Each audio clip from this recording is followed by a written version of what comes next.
El desierto del norte de Chile tiene vestigios de antiguos centros salitreros que construyeron poblados con viviendas para mineros, iglesias, teatro que albergaban a los mineros del salitre.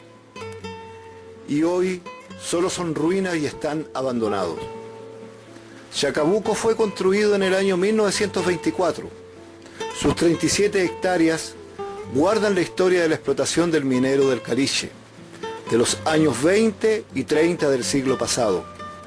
Pero Chacabuco también guarda una historia vergonzosa, de campo de concentración a partir del mes de noviembre del año 1973. Un día de septiembre, la derecha y el imperialismo yanqui fraguan un golpe de Estado contra Salvador Allende, que culmina con el bombardeo de La Moneda, un fatídico 11 de septiembre de 1973. Allende resistió en La Moneda con apenas 26 hombres fieles y empuñando un AK-60 contra un cerco de más de 2.000 efectivos militares con tanques y aviones. Así muere combatiendo Salvador Allende, mientras que Chile se llena de campos de concentración por donde pasan más de 30.000 partidarios de la Unidad Popular. Son muchos los centros de detención, varios por regiones y provincias. Estadio Nacional, Estadio Chile, Estadio Collao, comisarías, regimientos, campos de concentración al estilo nazi como en la Segunda Guerra Mundial. Isla Dawson, Islas Quiriquina, Ritoque, Puchuncaví, Pisagua, Chacabuco. Así como centro de exterminio como el cuartel Borgoño en la 8ª región, cuartel Lautaro, donde no hubo sobrevivientes, Venda Sexy, José Domingo Cañas y Villa Grimaldi. Se escribe en Chile una historia de persecución, de muertes, de torturas y represión masiva durante los 17 años de la dictadura. Hoy, en pleno siglo XXI, cuando ya han pasado 40 años, hacemos las cuentas de los que nos faltan y concluimos que hay que recuperar la memoria histórica de nuestro pueblo, reconocer sus avances y retrocesos, sus triunfos y derrotas.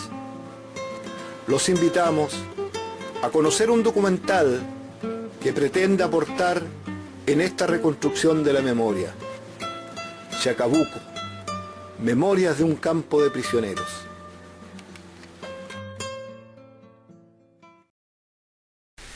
Y los dos grupos de dirigentes llegaron por las oficinas autorizando a la gente que se fuera, nos interiorizaron del golpe y inmediatamente se consiguió con la gerencia general que, atendiendo al llamado de la CUT, los dirigentes sindicales y las fuerzas políticas de izquierda nos hacíamos cargo del cuidado de la... Mi nombre es Jacobo Valenzuela. Yo era presidente del sindicato Suma del Poliéster. El día 11 de septiembre, frente al eminente golpe de Estado, nosotros llamamos en la mañana temprano, a las 9 más o menos de la mañana, a una asamblea general de los trabajadores para informarles de que se trataba el ambiente tenso que se estaba viviendo. Y en esa asamblea entonces se solicitó a los trabajadores que se quedaran a defender el gobierno de la Unidad Popular y bueno, y todo el mundo opinó que había que quedarse, la gran mayoría, mujeres, hombres, todo el mundo decidió. El 11 de septiembre nos pilló laborando en el banco. Yo me fui a la Federación Bancaria, también estaba pasando lo mismo, todos los compañeros estaban yendo a sus lugares de sentir el asalto a la Moneda, más o menos desde la estación Mapocho. Yo vivo en ese sector. Fue terrible, fue violento, fue desastroso.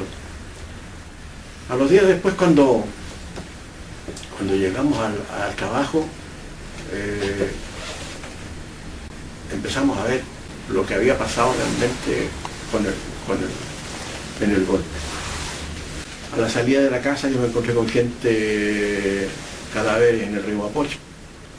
Me encontré con una ristra de gente amarrada cerca de una iglesia que hay cerca de la casa, que ahora es la iglesia de las Rosas. En ese tiempo se usó para tener detenidos. Y yo me fui a la empresa Textil Progreso, logré ingresar y al cabo un buen rato, costó que me dejaran entrar. La empresa Textil Progreso era como la empresa madre, pertenecía al área social de la economía. Era la empresa grandota, el PC era muy fuerte, el Partido Comunista. Entonces, ahí también no hubo resistencia en Textil Progreso. Y ingresaron y después de culatazos, patadas, insultos, y de mostrar los pacos sobre todo, porque fueron los que ingresaron, de que estaban muy asustados, tanto más con nosotros. Lograron ingresar, nos sacaron por fuera y todos formados desde San Joaquín hasta más allá de IRT, que era RCA Víctor en ese tiempo parece. Y hasta que la Junta Militar de Gobierno dé a conocer el nombre de los delegados que deberán colocarlos en funcionamiento. El personal que trabaja en las industrias intervenidas debe esperar instrucciones que emanen de la Junta Militar para reintegrarse a sus labores. Las personas que no cumplan con esta orden emanada de la Junta Militar de Gobierno recibirán la pena máxima, según se ha informado. Nosotros, con parte de la directiva del sindicato, decidimos regresar a Sumar y presentarnos a trabajar el día 19. Porque lo solicitaban los militares a través de un bando militar de que se presentaran a trabajar el día 19 todos los trabajadores de las empresas estatizadas. Nosotros sabíamos de que nos esperaba un triste y cruel recibimiento. Sin embargo, decidimos hacerlo porque gran parte de los trabajadores iba a retornar a trabajar y nosotros sentimos que nosotros teníamos que estar con los trabajadores allí, a pesar de que sabíamos que el destino nuestro iba a ser muy diferente al de la gran masa. Y nos presentamos y fuimos detenidos inmediatamente en la puerta y ahí estuvimos todo el día, toda la noche y todo el día del otro día. Fuimos ahí torturados, en la noche fuimos colgados, nos hicieron simulacro de fusilamiento. Bueno, pasamos una noche realmente de miedo, de pesadilla. Los milicos corrían para lado y lado, llegó una camioneta con un militar de apellido Palacio que venía con una mano vendada y decía que él había caminado sobre los escombros de la Moneda y se ufanaba de eso y se paseaba por todos lados y echando garabatos contra nosotros porque preguntábamos si habíamos hablado, si habíamos dicho dónde estaban las armas escondidas y si ya habíamos soltado a los compañeros que ellos buscaban y que estaban escondidos. Y al enterarse de que no tenían respuesta, entonces él daba órdenes con mucha grosería de que nos pegaran y ordenó entonces el fusilamiento. Al otro día se presentaron nuevamente todos los trabajadores, fueron citados y nosotros estando prisioneros, ya nos habían aislado en una sala que teníamos nosotros para el bienestar social, donde tenía su oficina la asistente social y allí lo utilizaron ahí para mantenernos a nosotros. Y luego ya al tercer día llegó un camión de los militares, nos echaron arriba de los camiones a patada limpia, entonces hizo un recorrido por las demás plantas de Sumar, pasamos por Sumar Algodón, Sumar Nylon, recogiendo a los prisioneros de esas plantas que tenían también. Y dos compañeros auxiliares, que nosotros mismos los habíamos ingresado al banco, aparecieron uno vestido con uniforme de la aviación y el otro con uniforme militar.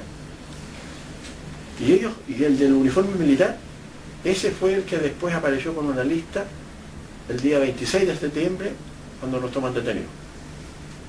Por tanto, el banco está como dirigiendo el subgerente personal, que era Ariel Angulo, que aparecía con nosotros en la lista. Nunca se expulsó a nadie del banco. Entonces, habían viejos jefes que eran partidarios del golpe, lógicamente. Y uno de ellos aparece ahí con la lista, más militar, se lee la lista, o sea, los carabineros que allanan el banco entran a las 10:30 de la mañana y salen a las 5 de la tarde con 17 de nosotros detenidos. Nos sacan del banco con unas muestras, pero de mucho heroísmo de algunos compañeros, una compañera que nos quiso pasar cigarros, la quisieron detener, a otros la retaron, la golpearon los carabineros. Bueno, nos sacan de ahí y nos llevan a la primera comisaría. La primera comisaría estaba llena de gente, por lo tanto los derivan a otro lugar. Fuimos al Ministerio de Defensa. Llegamos al Ministerio de Defensa y dividen el grupo en dos, y a mí me toca bajar con el primer grupo. Ya íbamos con las manos en la nuca y con la chaqueta o el chaquetón, lo que llevábamos en ese momento, puesto en la cabeza para que no miráramos. Bajamos la escalera, el Ministerio de Defensa tiene unas escaleras de mar y al costado derecho unas hacia el subterráneo. Empezamos a bajar la escalera del subterráneo y nos resbalábamos en los peldaños. Como íbamos con la cabeza hacia abajo era fácil mirar el suelo y miramos y eran los escalones que estaban todos chorreando sangre. En eso nos resbalábamos. Llegamos abajo, una luz muy mortecina, y escuchamos que discutían los carabineros con los militares, algo de un cura discutían. Uno dijo, aquí hay un cura y no queremos más problemas con cura. Nosotros no sabíamos de qué se trataba, ni podíamos conversar tampoco entre nosotros. La cosa es que nos dan media vuelta y nos mandan para arriba y nos dicen ya, se fueron al estadio. Nosotros no sabíamos si habíamos salido del infierno o íbamos al infierno en ese momento. Pero, en fin. Como a las 11:30, que no vaya a mi casa porque hay una patrulla de la Fuerza Aérea y tienen en el interior a mi hermano y el compañero Zanoni Gusto. Yo me preocupé porque mi hermano en esa época estaba con medicamentos. Entonces dije que sería una cobardía no afrontar junto con él la detención. Así que decidí ir a mi casa y, como se dice vulgarmente, apechugar. Ahí me encontré en la cuadra que estaba acordonada y ahí entré, punto 33, patrulla de la Fuerza Aérea. Y me dicen, no se puede pasar por este lado de la vereda, que es el lado de mi casa, tiene que pasar para el frente. Y yo les digo a los aviadores que no, que yo vivo ahí en la casa, que ahí está mi hermano, y ahí uno me toma nomás inmediatamente, como me toma de las manos así, de los brazos, me los dobla y grita para adentro. Llegó que están haciendo hoyos, mi hermano y el compañero Zanoni Gusto. Están haciendo hoyos y yo inmediatamente también hacer hoyitos, excavando para ver las posibles armas y todo el asunto. Bueno, lo único que se encontró en la oportunidad fueron literatura marxista, ¿no es cierto? Y cosas que acreditaban, digamos, que éramos militantes. Teníamos camisetas de la Jota, libros de Karl Marx, Federico Engel, discos del Quilapayún, Tiempo Nuevo. Entonces, que ahí mi mamá, que es la que más reclamaba y exigía que no le hicieran nada, el capitán que estaba a cargo del procedimiento le dice, no se preocupe, como a las 3, 4 de la tarde van a estar de vuelta. Sí, pues sí, ellos no han hecho nada, decía mi mamá y todo eso. Bueno, el asunto es que nos llevaron a la Guardia Aérea al bosque y nos colocaron en una pista de aterrizaje junto a mi hermano. Resulta que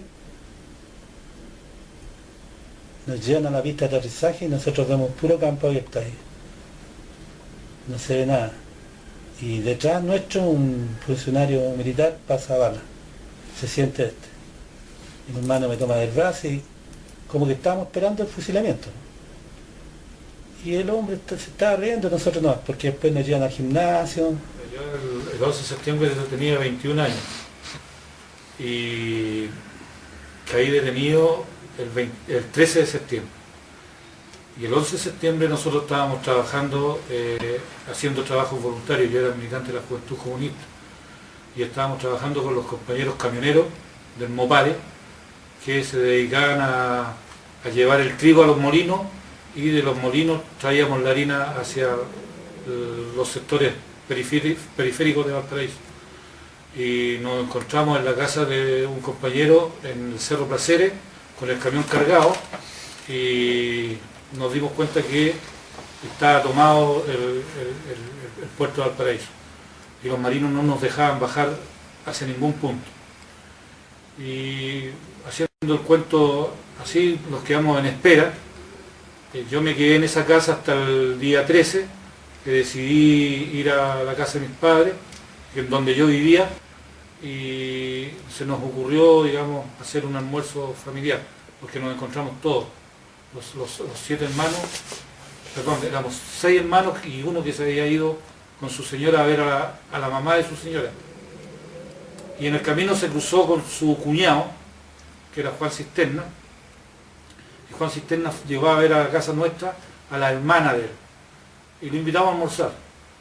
Y desafortunadamente en ese minuto nos detienen a todos los hombres en la casa, todos, incluyendo papá, incluyendo el suegro de uno de mis hermanos, Jorge. De inmediato nos llevan a un retén que está en la calle, en Portales, en la Caleta. Había un retén que estaba cerca del matadero, y de ahí nos trasladan, después de darnos un pequeño ablandamiento, sin ninguna pregunta, nada, no hicieron nada. Enseguida nos trasladan a la tercera comisaría del Barón. Ya ahí la cosa se pone más espesa. Del golpe, yo como profesor estaba trabajando en la empresa de vivienda prefabricada, la KPD del Belloto Quilpué. Estaba encargado del departamento, su departamento de capacitación laboral. Estaba recién casado. El 11 de septiembre, cuando voy un poco más tarde al trabajo, un amigo me dice que hay golpe de Estado y por lo tanto no llegué a la KPD. Si hubiese llegado, la KPD fue asaltada por la marinería de la base aeronaval del Belloto, fue cercada, todos los trabajadores tirados en el suelo, se les pegaron a mucho, y luego de ahí venían ya con datos, fueron llevados al estadio Playa Ancha, según tengo entendido, y luego al Maipo, y de allí algunos se fueron a Pisagua. Yo fui detenido en la misma KPD el día 10 de octubre, yo tenía militancia socialista, y de allí fue conducido, primero el interventor naval negó que yo saliera porque ahí me iban a sacar sin papel y gente que él no conocía, el comandante Vargas. Luego que le trajeron papeles porque él me dijo que él no quería ser cómplice de nada raro, quería tener las espaldas cubiertas. Fue sacado yo y me llevaron al retén de investigaciones de Quilpué, que estaba al frente de la estación de Quilpué, todavía está ahí. Ahí pasé, no me acuerdo bien, una noche o 2 noches, fui torturado con electricidad muy fuerte, hasta con sangramiento nasal, y luego de allí fue conducido a otro campo de prisioneros donde había más gente, que era la misma base aeronaval del Belloto, que tenía un verdadero hoyo. Una noche rodeado al buque Leu, que era un buque prisión que estaba en el molo de abrigo acá en Valparaíso, y que tenía 2 bodegas llenas de presos políticos. En las bodegas, 2 bodegas, la 2 y la 3, y donde también hubo mujeres que estuvieron presas, digamos, en algunos camarotes. Mi familia logró ver que yo estaba allí, me llevó ropa, me sacaron con varios compañeros más en una camioneta y nos condujeron a la Academia de Guerra. Estaba acá en Playa Ancha, en Valparaíso. Allí tuve la suerte que no conversaron conmigo, también entre comillas, porque me encontraron en mal estado y me sacaron en la misma, bastante torturada.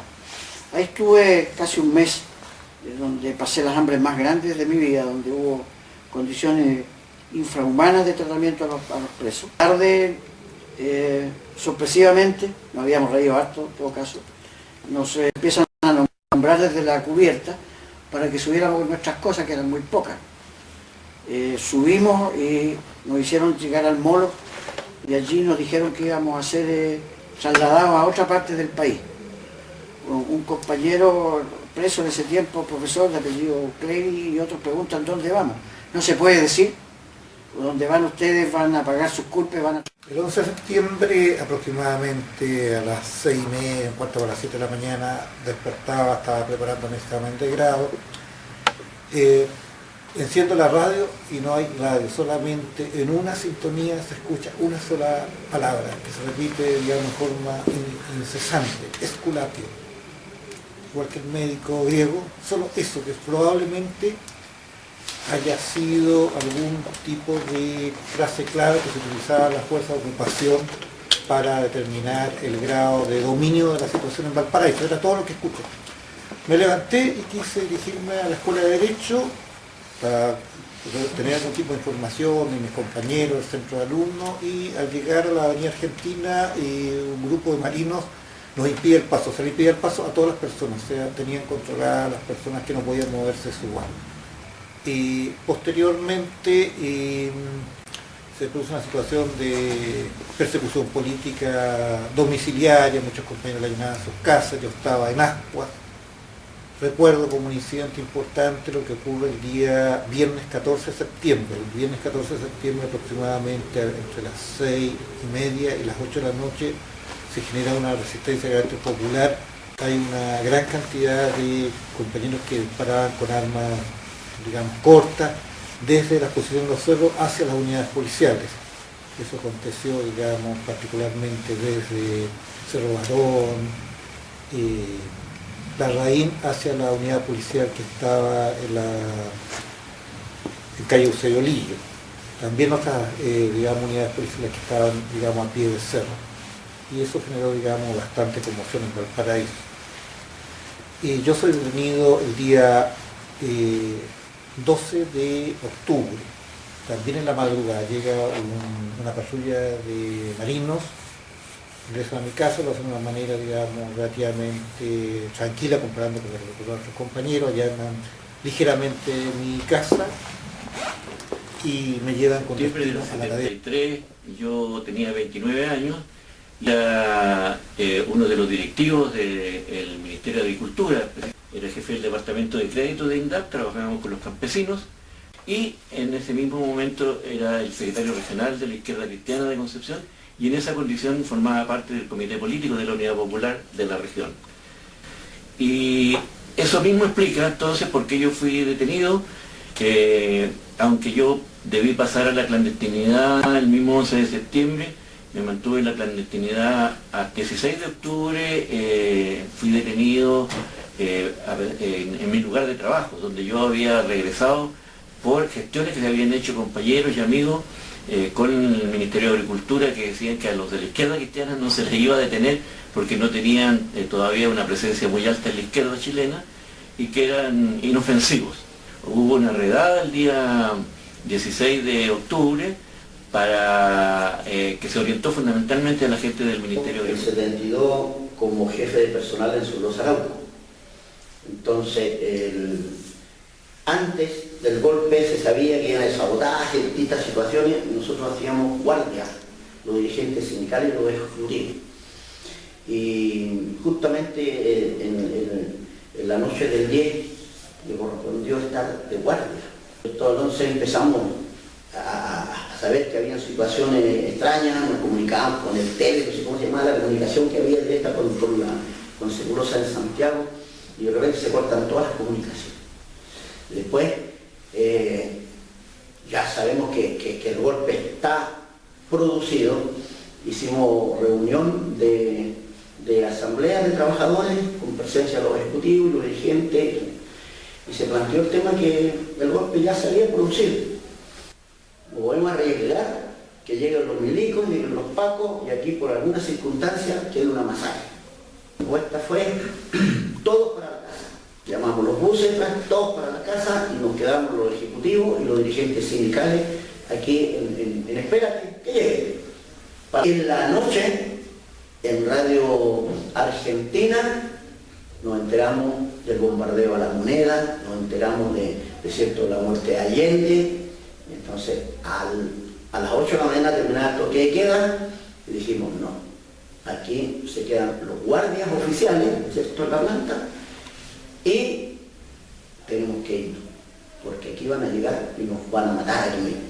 Entonces ya, nos dimos un abrazo, todo, y cada cual se fue. Y tengo que decir que a mí me agarraron preso el día 12 en la mañana en Lota. Habíamos estado toda la noche por ahí en distintas poblaciones, medio camuflados, pero me agarraron detenido por orden, me dio las explicaciones el mayor, que era Emilio Vieta, que tenía detención de Arauco por haber sublevado a la gente de Celulosa. ¿Cuándo fuiste detenido? 23 años. Como tú podrás comprender, con el presidente Allende, llena de proyectos, de esperanza, de construcción de un nuevo Chile.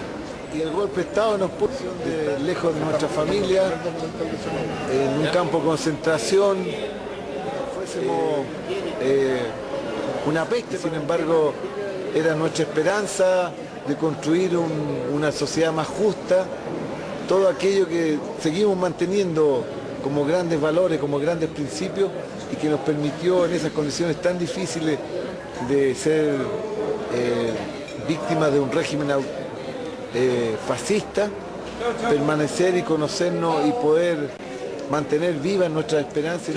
Adolfo Cosi. ¿En qué circunstancias fuiste detenido? Yo fui detenido en un allanamiento en el centro de Santiago, en un departamento, y nos pillaron en una biblioteca con literatura marxista y ahí nos llevaron al Estadio Nacional. Bueno, yo todo esto lo cuento, yo he escrito 2 libros, uno que se llama Estadio Nacional y otro que se llama Chacabuco, Pabellón 18, casa 89. Y yo llegué a Chacabuco junto con los 900 primeros, ¿no? 100 llegaron en avión y otros 800 viajaron desde Valparaíso hasta Antofagasta en un barco que se llamaba el Andalien. Ahí nos metieron en las bodegas. Fueron 3 días de navegación. ¿Qué edad tenías tú cuando fuiste detenido? Yo tenía 19 años. Y ahora yo creo que, mira, yo sí tengo que algo que decir en Chacabuco, esto lo digo en el libro, ¿ya? Se creó una fraternidad, se creó una... Si yo subsistí en Chacabuco fue gracias a la camaradería, ¿ya? Y al apoyo de los demás compañeros, ¿no? Yo soy Naum Castro, Enríquez, por mi mamá. Director general de Ferrocarriles del Estado de la época de Salvador. ¿Y usted en qué circunstancias fue detenido?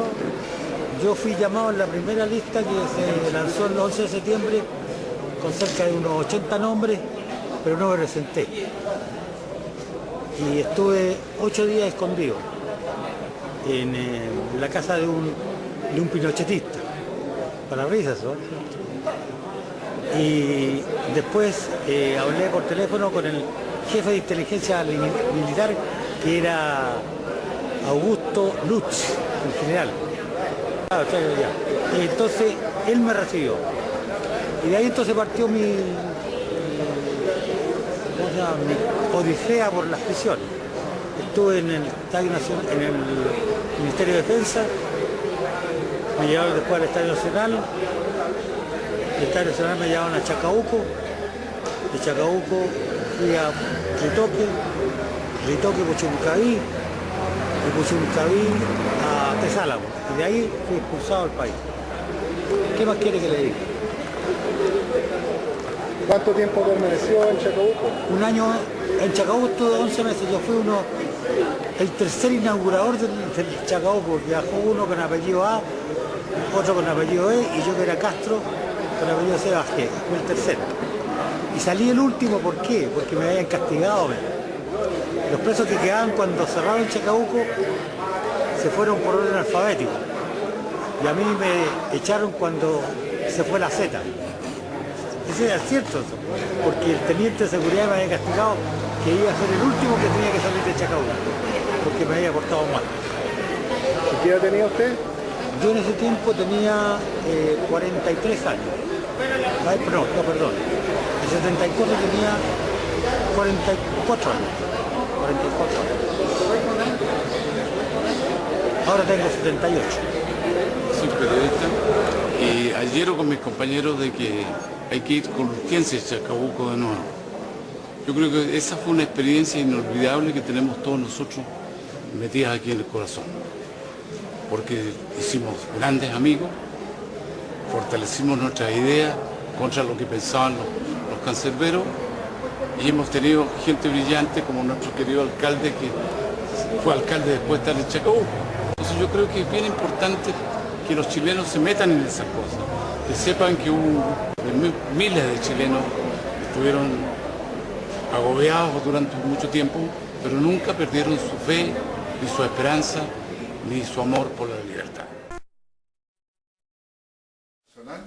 Y en el Estadio Nacional recibido como los 20.000 prisioneros que pasamos por ahí, patada limpia, grosería, nos tiraron a la escotilla, que son los pasillos que están debajo de la galería, a campo abierto, durmiendo en el suelo, con un frío espantoso. Y los camarines estaban llenos también de prisioneros, y prisioneros que se quejaban permanentemente por los golpes, por el maltrato que habían recibido. Era de verdad un espectáculo dantesco llegar al Estadio Nacional y de ver a los compañeros tirados en el suelo quejándose, sangrando algunos.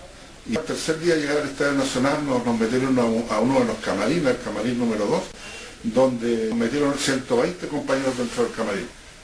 Y nos dijeron además que nos alistáramos porque uno de estos 2 días nos llevaban a los interrogatorios. Esos días nos fueron a buscar como a las 5 o 6 de la mañana, salimos los 120 hombres que estábamos dentro del camarín y nos llevaron en formación por la pista de ceniza del estadio, luego nos sacaron por la puerta de la maratón y nos llevaron por la orilla hacia el velódromo. Ahí nos pusieron una frazada en la cabeza y encapuchados nos sentaron en las galerías del velódromo esperando a quienes iban a ser nuestros interrogadores, que eran los famosos chagos, Chago 1, Chago 2, y tenían los lugares específicos donde nos torturaban. Bueno, el otro día una de las tareas imperiosas era recoger de los basurales del estadio, de los que quedaba el partido de fútbol, los pedazos de pan añejo, las cáscaras de naranja, poder lavarlas, secarlas para poder comer, todas esas cosas que uno hace de sobrevivencia, la desesperación, digamos, cundió a nosotros, junto con el miedo y el espacio que estaba muy reducido porque teníamos acceso a salir a las galerías, solamente movernos dentro de la... En el primer interrogatorio, que fue gritos, empujones y golpes solamente, me combinaban a hablar algo de Arica, y yo en esa época ni conocía Arica. Y tocó la mala suerte que me confundieron con un compañero, me confundieron con un compañero que era dirigente nacional electrónico de Arica, que se llamaba Juan Fuentes Soto, y resulta que yo me llamo Juan Fuentes Boto. La cosa es que después me mandan incomunicado a un camarín, y ahí veo llegar otros incomunicados tan machucados como yo, y llega un joven llorando. Entonces yo le digo, compañero, arriba el ánimo, hay que levantar el ánimo, estamos mal, pero bueno. Es que desgraciadamente, compañero, me dice, no solo me estás pegando por lo que yo puedo representar, sino que me estás pegando por otro. ¿Y cómo se llama usted? Juan Fuentes Soto. Ah, bueno, ¿qué le vamos a hacer? El cargo que nosotros traíamos era que nos habíamos robado las armas del banco. Entonces, de ahí me hablaban de que iban a pasar a justicia militar, bla, bla. Nosotros nunca supimos dónde íbamos a ser trasladados. Tuvimos una pequeña reunión, entró mi esposa a despedirse y bueno, el drama que significa despedirse de un familiar sin saber para dónde lo lleva, sin saber si uno se va a morir. Éramos cerca de 600 los que llegamos en esa oportunidad. Éramos cerca de 600, o sea, calculando unos 25 por cada uno más o menos, porque nadie iba de pie, íbamos todos sentados. Más los militares que iban adentro también. Así que debe haber sido más o menos como unos 25 por bus, más o menos. Una caravana alto grande. Bueno, de ahí nos fuimos, salimos en buses del estadio y llegamos hasta Valparaíso. Frente a la Universidad Católica, en la calle Brasil, ahí instalaron un muelle mecano. Nosotros no fuimos al Muelle Prat ni a Cosa de la Armada, que está allá cerca de Viña, pasada Viña. Sino que ahí armaron un puente Mecano y de ahí nos corriendo con nuestros bultos al famoso barco Andalien. Bueno, la bajada a la bodega, el recibimiento de los marinos fue extraordinariamente cruel, o sea, porque nos hicieron esto que llaman ellos, ¿cómo llaman? Un callejón oscuro. Así que ahí íbamos corriendo con nuestros bultos y nos llegaban patadas, puñetes, culatazos, de todo. Hasta llegar al borde del barco y había que saltar adentro y nos empezaron a formar. El famoso buque Andalien, un barco ahí de carga que nos esperaba, y nos metieron a la bodega del barco, una bodega bastante maloliente y además con mucha incomodidad para poder bajar a una bodega realmente profunda. Y bueno, la poca práctica de conocer esta vida que tienen los marinos nos hizo entonces vivir una vida muy incómoda dentro de este barco. Además la travesía, sin saber dónde nos llevaban, los comentarios de los propios compañeros que nos decían de que lo más probable era que los milicos en alta mar iban a abrir las compuestas para que nos ahogáramos, porque querían deshacerse, era parte del exterminio de la política. De navegar llegamos a un puerto y que según alguien por ahí dijo hemos llegado a Antofagasta, llegamos de noche al puerto de Antofagasta. Y ahí nos tiraron arriba de un tren, nos metieron ahí a patar limpia, nos metieron un trencito chiquitito, que la verdad es que era un tren que parecía de utilería, de una película antigua. Eran los trenes que usaban en la época de la salitrera. Hasta ese momento todavía no sabíamos nosotros el destino, a dónde nos llevaban, habían comentarios que pudiera ser. Y bueno, después de una larga e incómoda y calurosa travesía, en ese trencito llegamos a un lugar determinado y alguien por ahí investigó y dijo, hemos llegado a la oficina de Chacabuco, ahí vamos directo a esta oficina. Va quedando acá. Y lo hacen bajar en pleno desierto. Entonces los carros paran en el pleno desierto y los dejan ahí y bueno, y los trenes se van y quedamos nosotros ahí. Y de repente en la loma, así como tipo cerro así de arena, se ven el polvo que salía, venían los militares, punto 30, punto 50, arriba de unos camiones camuflados, y salen así como las películas, así como venían del desierto, así, y creando un montón de polvadera, dando tierra, así, y sale una voz y dice: este desierto necesita sangre, este desierto necesita sangre. Un gallo loco que era el comandante del campo, a donde lo iban allá a nosotros prisioneros. Formaron, me acuerdo. ¿Y nosotros qué? Imagínate el cuadro, veníamos todos así, cayéndonos de hambre, de cansancio, y ellos pasaban así frente a nosotros y nos miraban con la mirada fiera y venían pintados así. Imagínate, ¿qué más miedo podíamos sentir nosotros? Nosotros nos mirábamos a ellos, casi yo con lástima a ellos. Decía, este es nuestro ejército, por la puta. Este hombre me quiere amedrentar a mí, por la puta, que yo me estoy desvaneciendo, por la puta. No, y nos miraban así fieramente, así como, claro, como decir, hasta aquí no me llegaste. Y de ahí nos subieron a los camiones y nos llevaron al campo mismo, nos metieron a una cancha, nos desnudaron, no, nos hicieron sacar las cosas, patear las cosas, si les parecía algo raro, una foto o un libro, requisaban todo. Y después vino la lista, digamos, la identificación, que había que dar un paso adelante. Ahí humillaron a la gente, ahí humillaron a Ángel Parra, por ejemplo, cuando él dijo porquería. Yo a usted lo voy a enseñar, le dijo, el verdadero folclore que cantan los quincheros. ¿Me escuchó? Sí, señor. Vaya. Después al profesor de historia, a Céspedes. Mario Céspedes, ven para acá. A usted, profesor, que sale en la tele, que estudia, es que habla puras porquerías, qué sé yo. Yo le voy a enseñar la verdadera historia de Chile. Muy bien, señor. Y nos suben arriba de unos camiones. Y estos camiones van rumbo a un lugar que se llamaba Chacabuco.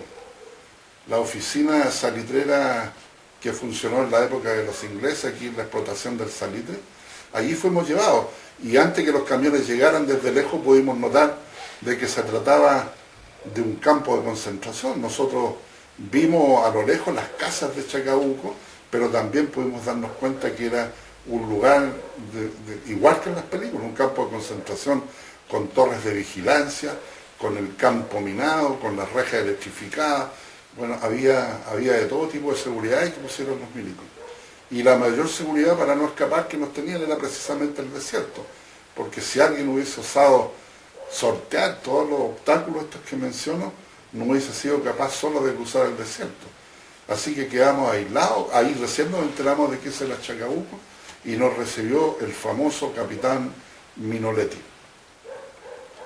El capitán Minoletti tenía ya como a 500 compañeros desnudos, los hizo desnudar, sacar las cosas que llevaban en sus maletas, y bueno, a todos nos aplicó el mismo trato. Tuvimos que desnudarnos porque tenían que revisar todas nuestras pertenencias, quitarnos todo lo que pudiera convertirse en un arma blanca o en un arma que pudiera atentar con nuestra vida, según decía él. Nos agarró a patadas por todas partes, nos maltrató en la cancha de fútbol, pasó lista, hizo lo que quiso, nos humilló y luego entonces nos designaron a los pabellones donde íbamos a vivir. Al otro día de llegar, o sea, después de haber dormido la primera noche, al otro día temprano nos sacan a formar en la cancha para izar el pabellón nacional, nos obligaron a cantar la canción nacional con una estrofa agregada, esta estrofa de la discordia que le cantan los valientes soldados. De 50 compañeros que representábamos relativamente lo que era la estructura orgánica de los trabajos de la Universidad de Concepción, y entonces estaban trabajadores, académicos, también muchos dirigentes pobladores y cabros jóvenes que estaban estudiando en Concepción, algunos en Coronel, en Lota, y bueno, obviamente en las provincias cercanas. La presencia de los 50 compañeros chacabucanos que llegamos desde la región del Biobío eran provenientes de la provincia, gente de Bulnes, que había gente de Arauco, de Tirúa, entonces habían campesinos, habían compañeros mapuche, y habíamos de todo. Éramos la representación real de la sociedad chilena que estaba siendo perseguida. Los que llegamos al estadio primero también pasaron por la isla Quiriquina, y decía yo por la cárcel, y posteriormente a Chacabuco. El Consejo Anciano no se dio así como de la noche a la mañana, se dio básicamente en base a que ya del Estadio Nacional venía la gente agrupada de acuerdo a su partido, de acuerdo a su movimiento o a la entidad a la que pertenecía. Entonces cuando llegamos a Chacabuco surgen diferentes formas o sea, diferentes proposiciones, diferentes ideas, para dar, en definitiva, en el Consejo Anciano. Pero en el fondo siguen los grupos perteneciendo por sí mismos, sigue el Partido Comunista funcionando con su gente, Partido Socialista, MAPO, que era bastante grande, y MIR. Cuando recién llegamos a Chacabuco ya estaba funcionando en enero, repito, del 74, el Consejo de Ancianos. El Consejo de Ancianos fue inicialmente nominado por los militares pensando en la historia latinoamericana y mundiales, de que los que dirigen algunas situaciones son los viejitos. Y el primer Consejo de Ancianos, según lo que hemos investigado nosotros mismos, fue formado por personas mayores.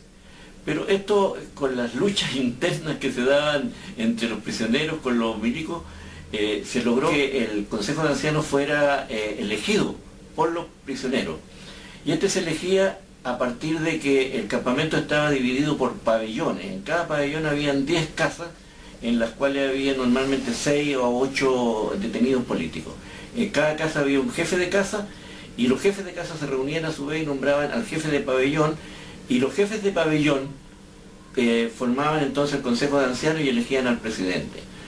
Ese Consejo de Ancianos tenía funciones que eran normativas para todo el campamento, puesto que eran nuestros representantes y eran los que se entendían con la autoridad militar, y allí se formaron comisiones de trabajo y se iban definiendo entonces quiénes las integraban, las funciones que cumplían. El Consejo de Ancianos tuvo una comisión de cultura, tuvo una comisión de deporte, tuvo un encargado del correo, teníamos un correo, administraba también y dirigía lo que era la pulpería, y presos políticos estuviéramos de la mejor manera en términos anímicos y morales, que la gente no se nos deprimiera. Y ahí jugó un rol muy relevante, porque proponía permanentemente actividades. ¿Qué actividades hacíamos durante el periodo que estuvimos presos? Todas estas en el marco del Consejo de Ancianos, de la época de los mineros. Entonces, en alguna ocasión se encontraron muchas cajetillas de cigarros de la época del 30 al 40. Cucharas viejas, herramientas viejas, y hacíamos exposición para nosotros. Hubo concurso de poesía, hubo, bueno, las actividades deportivas, hubo una maratón, una olimpiada deportiva. Todo esto era coordinado por el Consejo de Ancianos. Y el Consejo de Ancianos se iba renovando mensualmente. De tal manera que pasaron varios momentos, o varios presidentes del Consejo de Ancianos.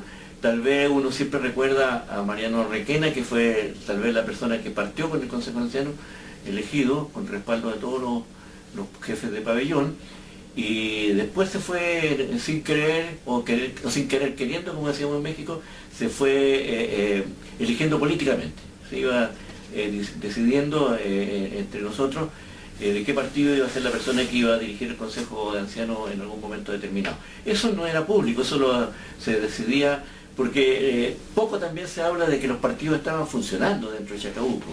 No eran los partidos masivos que nosotros conocíamos, pero cada partido tenía una estructura básica, elemental, mínima, que permitía que nos entendiéramos entre los dirigentes.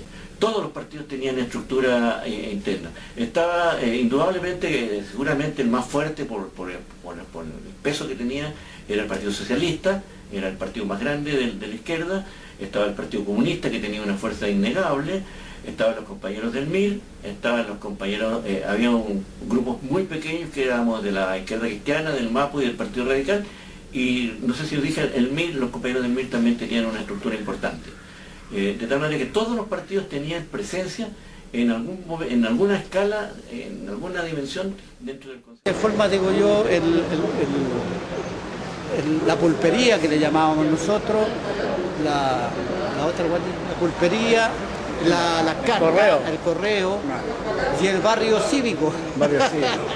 No, y sobre todo el barrio cívico. ¿Sabes por qué le llaman barrio cívico? Porque toda la gente profesional en un pabellón, ellos se dan todos a un pabellón porque eran profesionales, todos ahí. Es un mito, porque incluso, por eso yo le preguntaba si en esa reunión del colegio había conocido a Alejandro Sí. Alejandro fue uno de los primeros. Al contrario, ellos por seguridad pasaron desapercibidos en Chacabuco. No participaron activamente en diferentes actividades. Alejandro, como era profesor básico, participó en la escuela, pero en ningún momento se dijo abiertamente que eran CAP. Un núcleo sabía, nada más. Y ese núcleo los protegía de cualquier cosa. Porque era peligroso, o sea, allá había de todo. Había de todo. Nos mandaron para allá, para Chacabuco, pero no eran muchos, pero habían algunos que nosotros preguntábamos, ¿qué tienen que hacer? Estaban los de Silo, ¿te acuerdas? Claro, estaba el Bruno, ¿cómo se llama? Bruno von Ehrenberg y otro apellido Pincheira, que eran los dos que dirigían Silo. O sea, no tenían nada que hacer allá, entonces, imagínate. Había un montón, eso sí que había casi un pabellón completo, que nosotros mismos después, como distribuimos las casas, los mezclamos y los ganamos a todos. Eran una montonera de cabros que fluctuaban entre los 15 y 20 años, eran todos patos malos, y los ganamos a todos. Los ganaron, había un compañero con Alejandro que crearon una escuela, y muchos decían, pero ¿y escuela para qué? O sea, hagamos cursos de esto, lo otro, pero escuela para qué? Todos saben leer y escribir. Estos cabros no sabían ni leer ni escribir. Y allá aprendieron a leer y escribir. Y habían unos cabros que eran de la legua. Al final terminaron siendo, incluso 2 de ellos salieron de allá de Chacabuco, y uno, el que le decían el patepao, ese ingresó al MIR después, allá ingresó al MIR en Chacabuco, y después llegó aquí a Santiago y murió combatiendo. Y otro entró al Frente Patriótico, también murió combatiendo. Entonces, esa gente se ganó. Pero estos otros, como los de Filo, por suerte que los narcotraficantes no llegaron allá, los mandaron del Estadio Nacional los mandaron a Estados Unidos. Pero allá llegaron también algunos, esa gente de junta de vecinos, que no tenían mucha convicción, ni mucha preparación, tenían como la cosa emotiva nomás.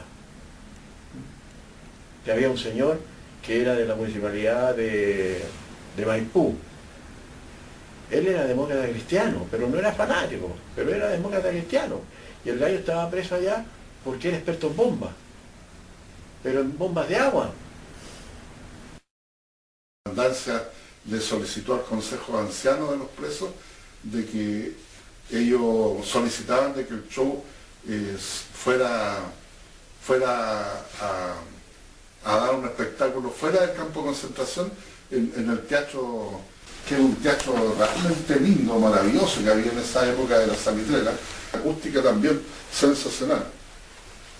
Ahora, cuando los militares solicitaron a los presos que fueran a dar este show, el campo de concentración se dividió, porque algunas opinaban de que no era posible que nosotros, después de ser presos, víctimas de lo que estaba ocurriendo, fuéramos además a entretener a los militares. Sin embargo, la otra mitad del campo opinaba de que era necesario ir a dar este show porque eso nos iba a permitir tener algunas granjerías, como tener la luz hasta un poco más tarde, bueno, una cantidad de cosas que nos pudieran permitir tener un pasar más tranquilo dentro del campo. Bueno, finalmente se dividieron las opiniones y el Consejo de Ancianos autorizó de que este show fuera dado en las...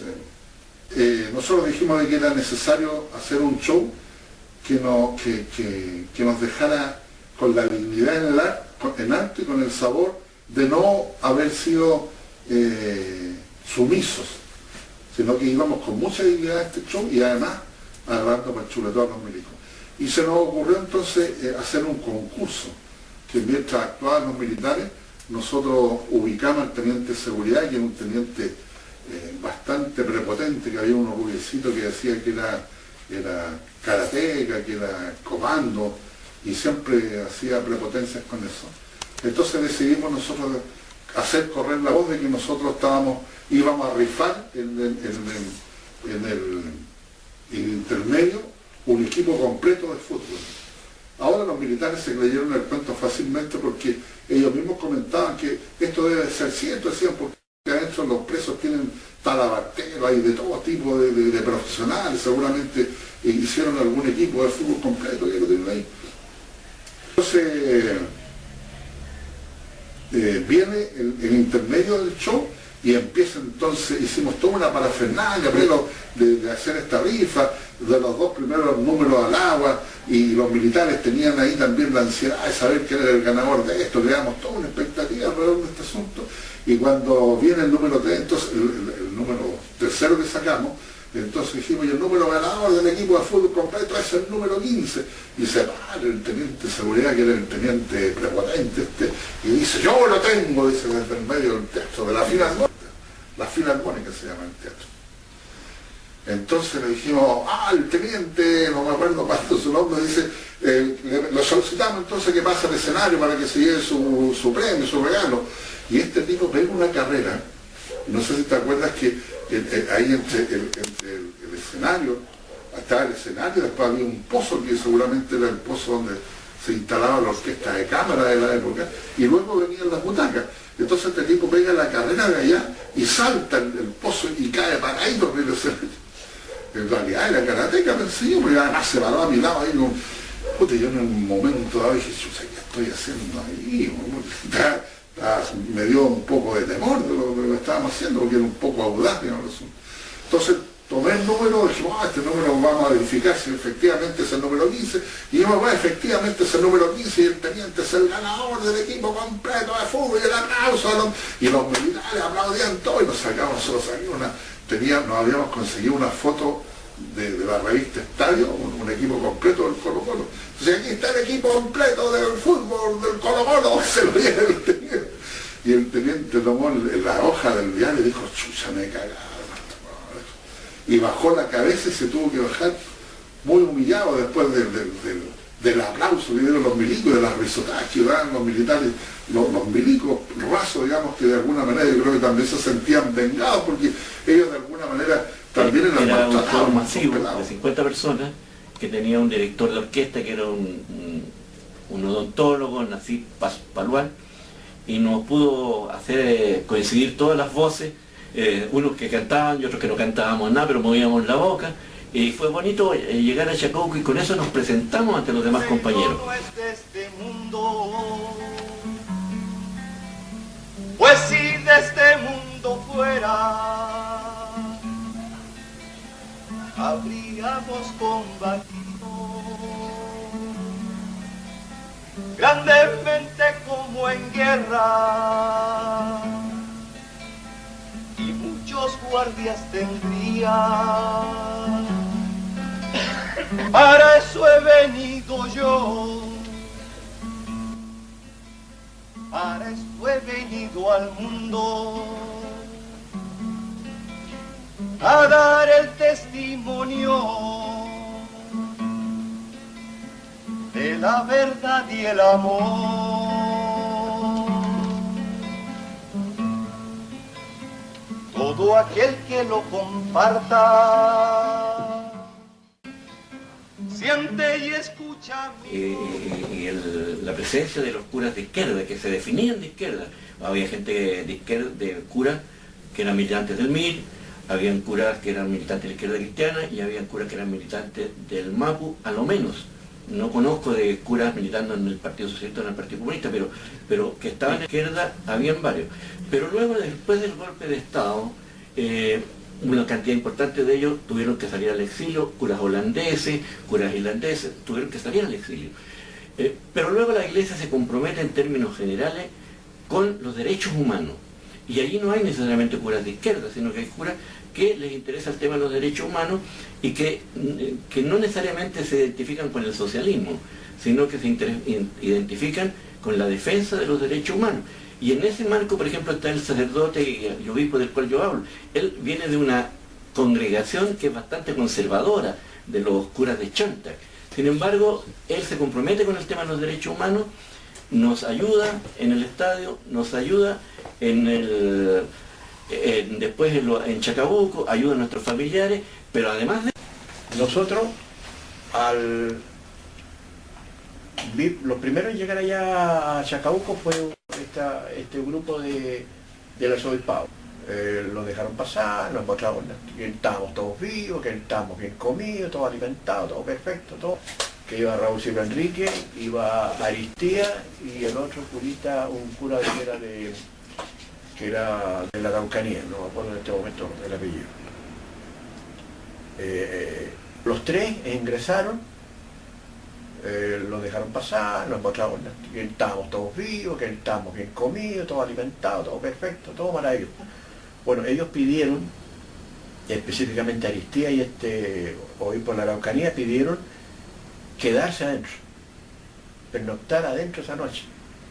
Los milicos armaron la equipo de caco, porque que no sepa, que no, queremos quedarnos acá adentro para ver qué comen, cómo duermen y cómo la pasan. No, que orden de pelota. Bueno, entonces Silva Enrique pidió reunirse con todos los detenidos, y en el lugar donde hacíamos los shows, ahí se hizo una reunión que también aparece. Fue Silva Enrique y armaron una especie como de mesón, así como de conferencia de prensa. El comandante, el capitán, el teniente, toda la guardia, y en el medio Silva Enrique. Y Silva Enrique empezó a Él era abogado y además profesor de filosofía, entonces sabía cómo había que decir las cosas. Empezó muy suave, muy despacito, hasta que empezó a hablar golpeado, y cuando ya empezó a hablar golpeado, los milicos todos se mandaron a cambiar y quedamos solos con Silvio Enrique ahí ese día. Fue muy bonita esta reunión.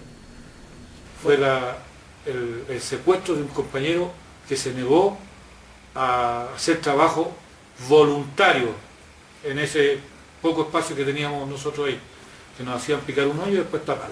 El compañero Luis Madariaga se negó, le dijo que él no iba a hacer ningún trabajo. El funcionario que estaba a cargo era un funcionario carabinero, sacó su arma, pasó la bala y le dijo: si no vais te mato. Este es un recuerdo que yo tengo de lo que yo creo que fue así, porque he conversado con nuestros compañeros y no todos lo recordamos igual. Pero lo que yo recuerdo es que Luis le dijo: mátame, me vas a hacer libre. Me vas a hacer libre. Muy ofuscado el funcionario se fue, nos dejó a nosotros ahí formados, pero después aparece con la guardia completa, con alguna cuestión muy, a motor que venía, no sé si jeep o tanqueta, no sé qué es lo que era, pero con fuerte contingente de militar parece que era en ese minuto, no era de aviación.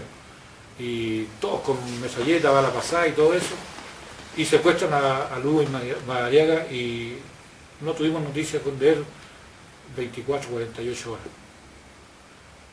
Y que, según mis recuerdos, va de visita el cardenal Raúl Silva Enrique. El cardenal reúne a todos los prisioneros que estaban en Chacabuco. Los compañeros dicen que no van a iniciar ningún acto porque faltan los compañeros de Valparaíso.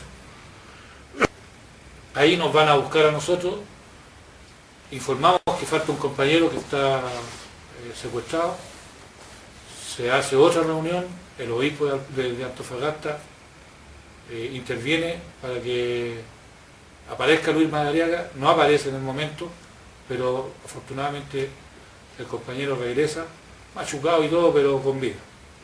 Que intentaban tener un campo de prisioneros, entre comillas, presentable para, digamos, para la presión y la vigilancia internacional, porque de repente iba la Cruz Roja, me acuerdo, parecía, pero fue la cárcel, fue una comisión Kennedy, de la manera que allí se vivía en casas que habían sido de los mineros del Salitre, del piso de tierra, en camarotes construidos rápidamente, con payasas en vez de colchones, eran como colchonetitas delgaditas, y donde nosotros teníamos nuestra propia forma de vivir, y muchos nos conocimos ahí en los dos ambientes, en el ambiente que tenían las casas, que habían sido habitaciones de los mineros antiguos. Nosotros, los porteños, llegamos al pabellón 15, los 68 porteños. La estructura organizacional que había allí, efectivamente, como decía Carlos, estaban divididos por pabellones donde vivían los presos de distintos lados. Cada pabellón tenía un jefe de pabellón y el jefe de pabellón integraba el Consejo de Ancianos, y dentro del Consejo de Ancianos se organizaba el presidente del Consejo de Ancianos que interlocutaba con la jefatura. Se almorzaba, se almorzaba en general, pero también había posibilidades de tener almuerzo o tener comida en la propia casa. Había un toque de queda, si no me equivoco eran alrededor de las 7 de la tarde, donde cada uno de los presos tenía que estar en su casa, sin salir. Y luego, a una hora determinada, se cortaban las luces. Los milicos o los aviáticos vivían afuera del campo cercado donde nosotros nos movíamos como presos políticos. Si no me equivoco, el apellido Santander, que efectivamente estaba enfermo de la cabeza. Un día nos reunió en la cancha de fútbol, a todos los presos nos puso en el centro y nos rodeó con ametralladoras, con fusiles, había un tanque, creo, también, y hizo una arenga que él había sufrido mucho con la Unidad Popular, que a un hermano le habían quitado la citroneta, que había recibido en una mocha callejera, había recibido un cadenazo, y por tanto él nos odiaba y quería matarnos. En ese momento nosotros pensamos que iba a dar la orden de fuego, porque estábamos todos en el centro, con el capitán enfermo de la cabeza, hablándonos, insultándonos y destilando todo su odio. Después de una hora aproximadamente, nos dejó ir a cada uno de nosotros a nuestras casas. Hasta que un día nosotros fuimos trasladados, nos juntaron como 6 u 8, no éramos más, y nos llevaron con todas nuestras cosas en un camión a Cerro Moreno. Pero pareciera ser que no tenían todo bien organizado, porque ese viaje falló. Y de Cerro Moreno nos tuvimos que devolver otra vez a Chacabuco. En ese momento yo tuve posibilidades de saltar del camión, porque venían mal custodiados. Pero no me atreví porque no tenía dónde ir, no tenía dinero, una de las curvas.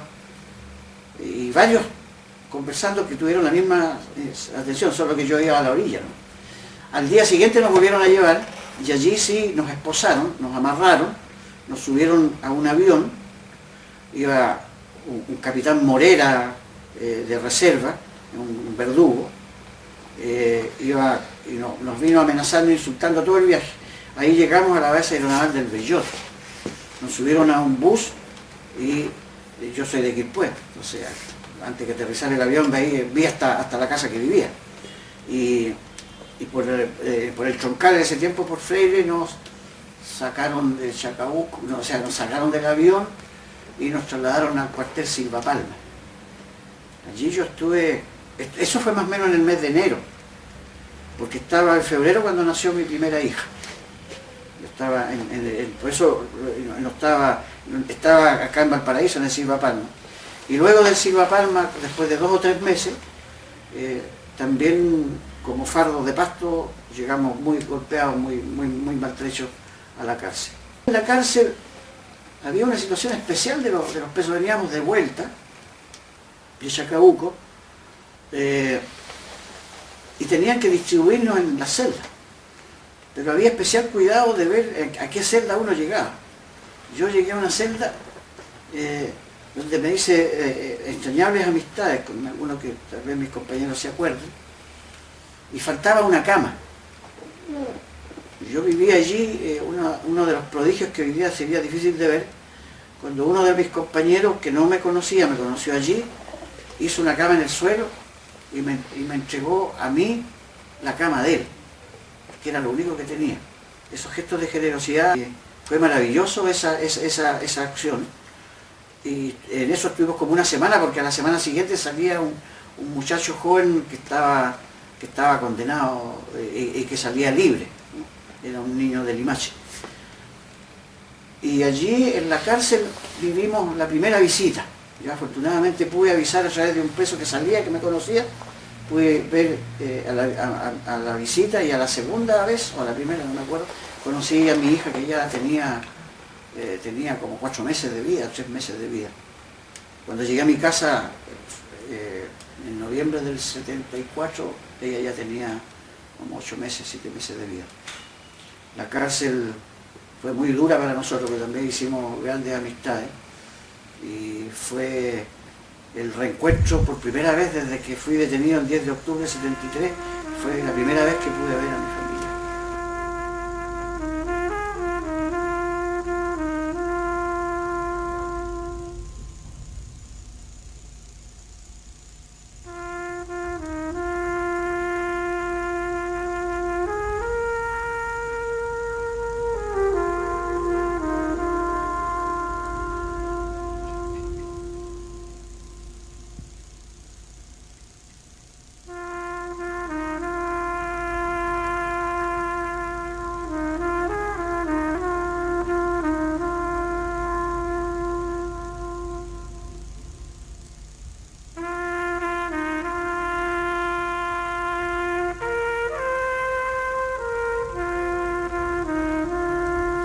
Chacabuco,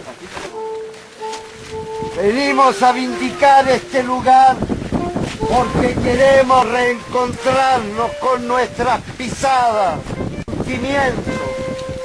Queremos reencontrarnos con nuestra memoria y nuestras lágrimas vertidas. Hoy entramos con orgullo de haber sobrevivido, con pena por los que no están y con entereza por el devenir, y a entregar este pedazo de historia a nuestros descendientes. Entremos.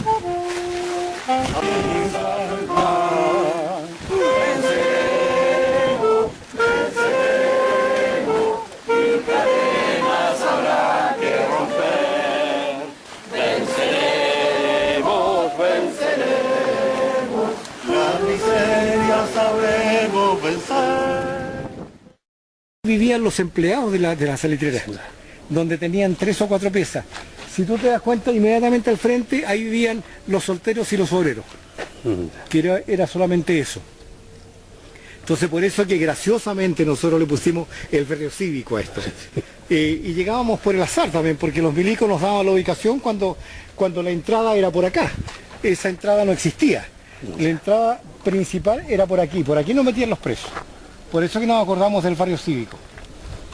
Ellos hicieron un perímetro que aquí había una reja y ellos vivían más allá, fuera del campamento. Aquí había una reja que rodeaba todo el campamento, una reja. Y por supuesto, fuera de la reja estaba todo minado. Nosotros sentíamos, aquí hay mucho búho, mucho perro, y los perros saltaban, a cada momento habían explosiones, sobre todo en la noche cuando los perros se acercaban. Así que no había ninguna posibilidad de salir. Claro, yo era dirigente estudiantil, después fui dirigente de los trabajadores y miembro de las Juventudes Comunistas. Yo me vine, después del Andalien, nos vinimos en una reunión de la FACH. Yo llegué en el segundo grupo. El primero que abrió este campo vino en el Andalien. Y el segundo, que fue como en enero, ahí nos vinimos en el avión de la FACH. En un Hércules, me recuerdo. En un Hércules, inmenso. Nos vinimos hasta Cerro Moreno. El traslado en camión y de la manera botados de guata. Los mismos compañeros arriba hacíamos 3, 4, 5 hileras según la baranda del camión y los milicos arriba de pie. Y así hicimos el viaje de Cerro Moreno acá. Y el recibimiento fue horrible porque estaba el teniente Minolete que desempeñaba muy bien su papel de que estaba en guerra, absolutamente en guerra. Entonces el recibimiento fue horrible. Había una hilera de milicos que al pasar a uno le pegaban una y otra vez. El famoso callejón oscuro, ellos con culatazos, con todas las cosas. Y otra cosa que hacía Minolete muy bien también aquí, usted sabe, las temperaturas son extremas. Entonces nos llevaban a cancha de fútbol que parece que es por ahí, la vamos a ir a ver.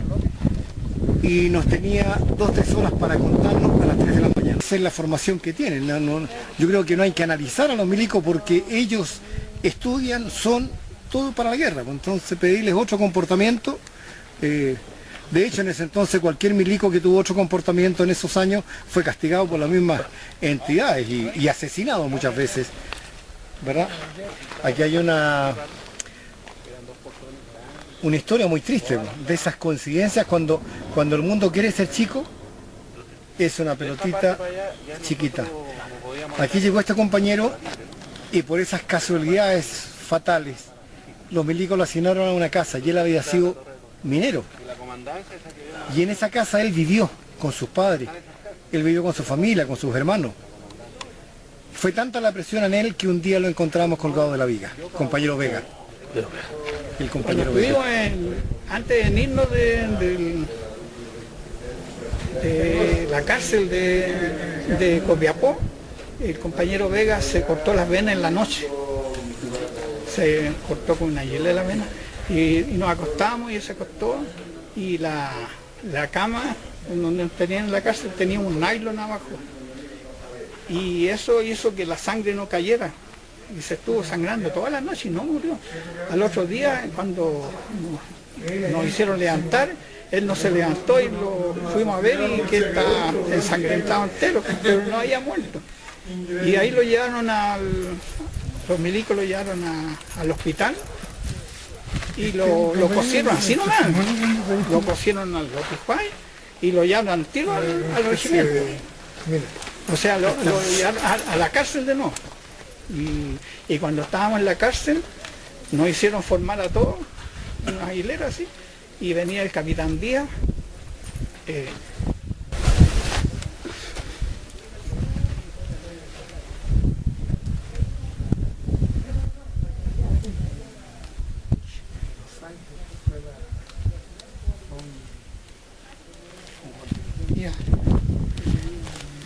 y al viejito Vega le pegó tanto.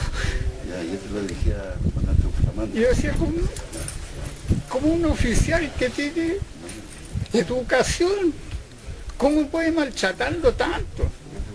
A nosotros nos pegó de a uno por uno, pero nosotros éramos jóvenes. El viejito Vega tenía 76 años en ese momento. Se había cortado las venas, le habían cosido y lo tenían parado igual que nosotros. Y fue donde él y le pegó. Cementos, ¿cómo? Yo decía, no puede ser tan bestia el capitán Díaz. Ese era uno de los más bestias. Él participó con los de la Carana de la Muerte de General Arellano Estar también. Fue uno de los criminales ahí. Era malo. Ahí fuera de él, ahí había el teniente Marambio y el teniente Ojeda, que eran otros criminales que nos maltrataban a cada rato cuando se les ocurría. Ellos llegaban y pegaban porque se les ocurría. Uno no necesitaba hacer nada para maltratar, pegar, si uno no valía un peso. Después que le pegaron, no me acuerdo si ese mismo día o al otro día, parece que ese mismo día en la noche nos trajeron a Chacabuco en una micro. Ahí con el teniente Marambio con una pistola en la mano nos decían, no miren para afuera tal por cual, porque el primero que mire afuera de la micro le pega un balazo, y así con la pistola, y riéndose y insultándonos a todos. Y ahí nos trajeron aquí, llegamos como a las 8 de la mañana. Y ahí nos estaban recibiendo un oficial, que no me acuerdo quién era, y nos hicieron desnudar, revisaban todas las cosas, ya nos habían revisado 1000 veces en la cárcel, en el regimiento, y aquí igual, la misma cuestión. Estuvimos 3 días con él. Y cada día se notaba más mal, él empezó a alucinar, él empezó a hablar que lo estaban alumbrando, un montón de cosas, empezó a alucinar. Y al tercer día él vino a su casa donde él había trabajado aquí, porque él había trabajado en esta oficina cuando joven. Y él había enterrado, cuando se cerró la oficina, les dijeron que se iban, él enterró su herramienta en su casa. Y él fue a esa casa, sacó la herramienta, sacó un alambre que tenía ahí y se ahorcó ahí. Nadie se lo cuenta, después lo encontraron muerto. ¿Tú te acuerdas la fecha? No. ¿Cuándo se ahorcó él? Sí. Fue el tercer día. ¿Ustedes llegaron en qué fecha aquí?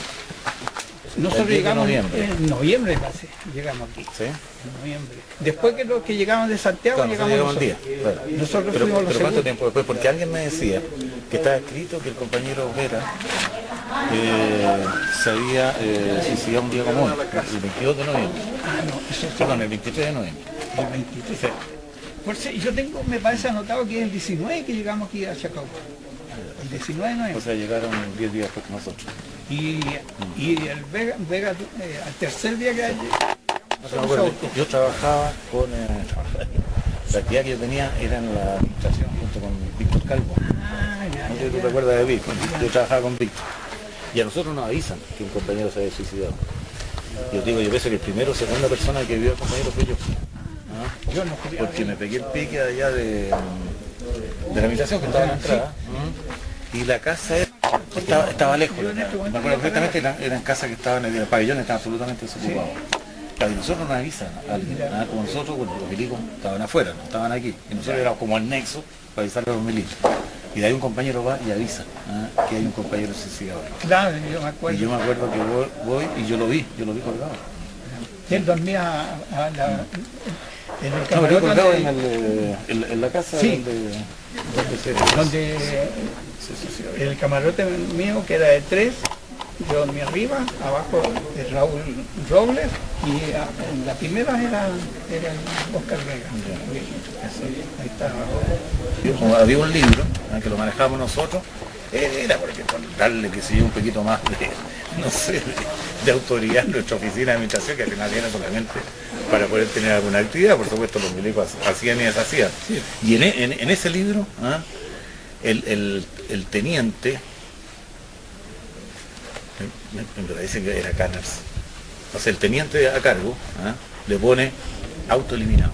Canners tiene que hacer porque era el primero que estuvimos, me parece. Entonces era Sergio Canners. Me parece que era el primero. Y se le puso José Vega, no sé, ¿cómo se llama? Oscar Vega González, autoeliminado. Eso me acuerdo perfectamente y quedó, y nosotros quedamos con... Y nada más, justamente la pregunta que tú me haces. Compañero. Dice, a la caída del gobierno popular, encabezado por el compañero Salvador Allende, se instaura en Chile una feroz dictadura que someció al mundo. Nadie olvidará la chingana, las fogatas, las obras teatrales, las torres, con sus uniformados y fusiles, apuntando a la alambrada las odiosas formaciones a pleno sol, a frío de la noche, los allanamientos, la canción nacional y su agregado irónico, nuestros nobles, pues era la patria una inmensa cárcel. Venceremos, venceremos, la miseria sabremos vencer.